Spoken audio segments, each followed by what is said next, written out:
Before we start the video, I want to be clear that in no way am I belittling anyone in Africa or the continent as a whole. This is just an analysis I thought I should put out. It may or may not be 100% accurate. You be the judge. Now, opening team.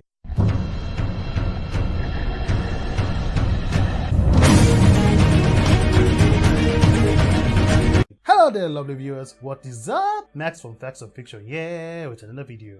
Africa, continent with a whole lot of black people, home to 3,000 ethnic groups, historically known to have been colonized by major powers of Europe, and probably the only continent to have so many differences that they still argue and fight about it till today. So, what will be the aftermath of the snap in Africa? We've seen that Africa exists in the MCU, especially at the beginning of Captain America's Civil War when the Avengers fought in Lagos. I give up! In order to understand this video, we're going to look at the political, economic, social, and religious effects in one go. Now let's get into it. When the decimation happens, Africa will be the worst continent to be in. Though this varies from region, you can expect, just like the rest of the world, that there will be mass panic and chaos. Islam and Christianity are the two major religions in the continent, with lesser external traditional religions. So it won't be surprising that many would link this with the second coming of Christ or the rapture, both of those things, or whatever superstition that might come up. African countries with fragile democracies and weak economies will have it worst. I mean countries like South Sudan, Niger, Somalia, Democratic Republic of the Congo, and some unmentioned ones. Depending on the African nation, martial law will be enforced following any leader that takes over. Keep in mind that some presidents may have been taken away by the snap, and depending on the politics in that country, things can start out bad or worse.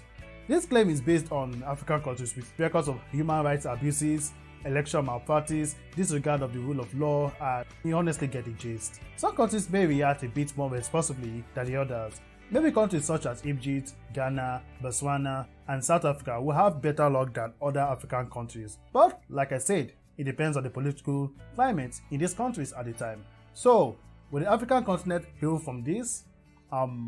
Maybe?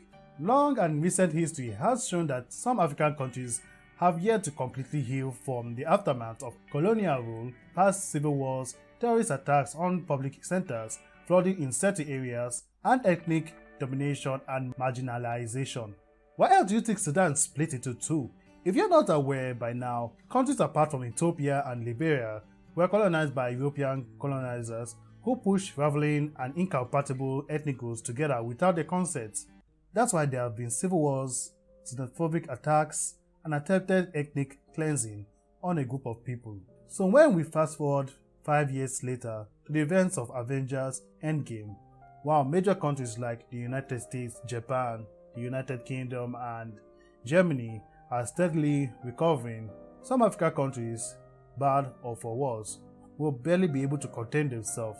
In fact, it won't be surprising in the midst of this chaos, many ethnic groups will want to secede from a country to form their own, or to take over the government that is currently in charge. So whether it's by someone in the military or a political figure, this distortion that will follow would result in mass emigration to either nearby African countries or to Europe. And I can tell you, it won't go well for anyone. 1 in 3 Africans is statistically said to live below the global poverty line. This means they represent 70% of the world's poorest. Add this with the large number of illiterates in the continent and religion, and you can see what direction some countries are doomed to go. Before we go on, I should mention that I'm a Christian. In no way am I saying anyone's religion is wrong or anything like that. I will also say here that some African countries such as Zimbabwe, Namibia, and Libya have done well to reduce the number of illiterates. But I'm not blind to believe every single preacher is a messenger from God. The Bible warned of false prophets who will stray people away, and sadly, this will be the case in this scenario.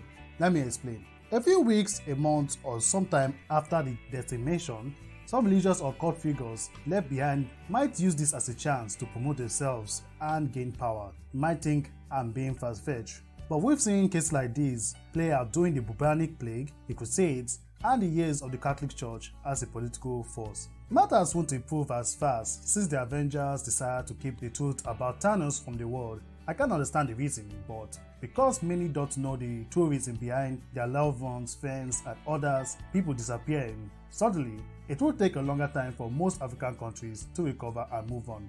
By the meantime, poverty will increase so much that it will be barely, if not cannot be contained. And don't get me started on when Professor Hawk brought everybody back. And that's where we end today's video. Do you agree or disagree with my analysis? Also, what are your thoughts of the video generally? Let me know in the comments down below. Please visit our Patreon to support the channel, or us on Twitter, which you can also find in the description. Thank you for watching. Be sure to subscribe and click that notification bell so you can know when the next video is up. This is Max from Facts and Fiction, and I'm signing off.